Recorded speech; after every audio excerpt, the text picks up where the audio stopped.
வணக்கம், வழக்கறிஞர் அசோக் பேசுகிறேங்க. சார் பதிவாளர்கத்திலையும் லஞ்சம் வாங்குறாங்க.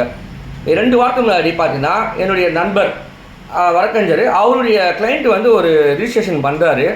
இடம் பார்த்தீங்கன்னா 232 சதுர மீட்டர் தாங்க. அந்த இடத்துக்கு ரிஜிஸ்ட்ரேஷன் பண்ணுறாரு. நான் கூட போனேன். அங்கே பார்த்தீங்கன்னா அந்த ரிஜிஸ்டர் ஆஃபீஸில் பார்த்தீங்கன்னா விஜய் ஃபோட்டோ பார்த்தேன். ஓகே, முதலமைச்சர் இருக்கிறாரு, நல்லபடியாக நீட்டாக தான் நடக்கும், யாரும் லஞ்சம் வாங்க மாட்டாங்கன்னு நினைச்சேன். தவறாக நினச்சிட்டேன் அந்த விஷயத்தில்.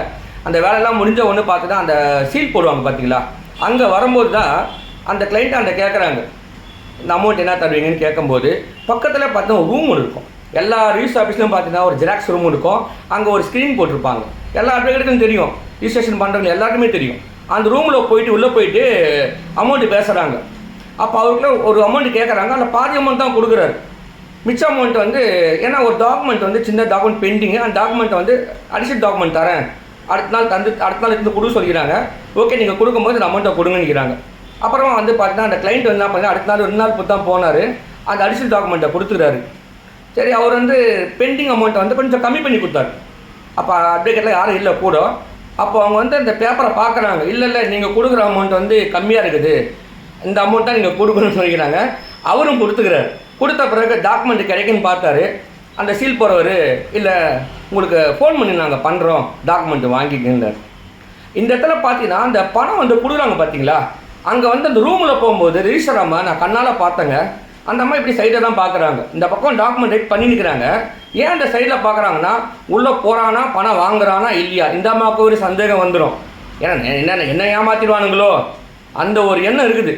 அப்புறமா வந்து உள்ளே அந்த பணம் பரிமாற்றம் நடந்த உடனே இந்த கம்ப்யூட்டர் ரூமில் உட்காந்துக்கிறாங்க ஒரு பசங்க.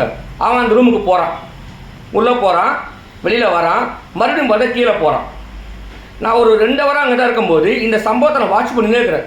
இந்த ரீசாமா இந்த அப்படி பார்க்குறாங்க, இந்த சைடில் பார்க்குறாங்க, அந்த கம்ப்யூட்டரில் உட்காந்துக்கிற பையன் என்ன பண்ணுறான், உள்ளே போகிறான். இவங்க என்ன பண்ணுறாங்கன்னா இந்த பணம் டிரான்ஸ்ஃபர் ஆகிறத வந்து உள்ளே போயிட்டு அவன் எடுத்து வெளியே திரும்பி தான் கொடுக்குறான் நான் நினைக்கிறேன். அப்புறமா பார்த்தா என் ஃப்ரெண்டுடைய கிளைண்ட்டுக்கு இந்த சம்பவத்தை நான் கண்ணால் பார்த்தேன். அப்புறமா வந்து பார்த்தீங்கன்னா டாக்குமெண்ட்டு கொடுக்கல. அப்புறமா என் ஃப்ரெண்டு சொன்னார், இந்த மாதிரி நான் சொன்னேன் டாக்குமெண்ட் கொடுக்க வாய்ப்பு கிடையாது, நீ நேரில் போனேன். அப்போ என் நண்பர் வந்து அவர் இட்டு போனார். பாப்பா ரீசார்லாம் பார்த்தாங்க. அங்கேயும் பார்த்தீங்கன்னா அப்பயும் வந்து சின்ன சின்ன சித்துவெல்லாம் காமிச்சாங்க.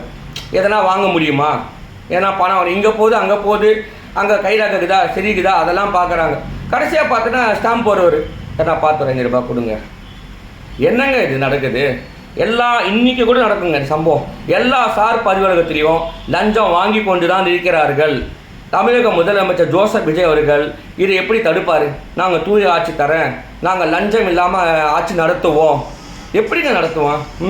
ஒரு பெரிய ஊழல் வந்து இந்து அறநிலையத்துறையிலேருந்து ஒரு பெரிய ப்ராப்பர்ட்டி ட்ரான்ஸ்ஃபர் ஆகிக்குது. 2 அமைச்சகம் பார்த்தீங்கன்னா இந்து அறநிலையத்துறை அமைச்சகமும் பத்திரத்துறை அமைச்சகம் 2 அமைச்சரும் தான் தார்மீக பொறுப்பு எடுத்து நாங்கள் ராஜினாமா செய்து போகலாமே. இந்த தவறை வந்து நீங்கள் வந்து கீழ்மட்ட அதிகாரிகள் மேலே குற்றச்சாட்டு நிரூபணம் பண்ண முடியாது. அவங்கள வந்து நீங்கள் சஸ்பெண்ட் பண்ணுறீங்க. எப்படிங்க அவங்க வந்து பண்ண மேலதிகாரி உத்தரவு இல்லாமல் அவங்க அதிகாரிகள் கீழே அதிகாரிக்கு வந்து அந்த பத்திரப்பதிவு பண்ண வாய்ப்பே கிடையாதுங்க. பணம் வந்து விளையாடிக்குது, நல்லா வந்து பங்கு போடுறானுங்க.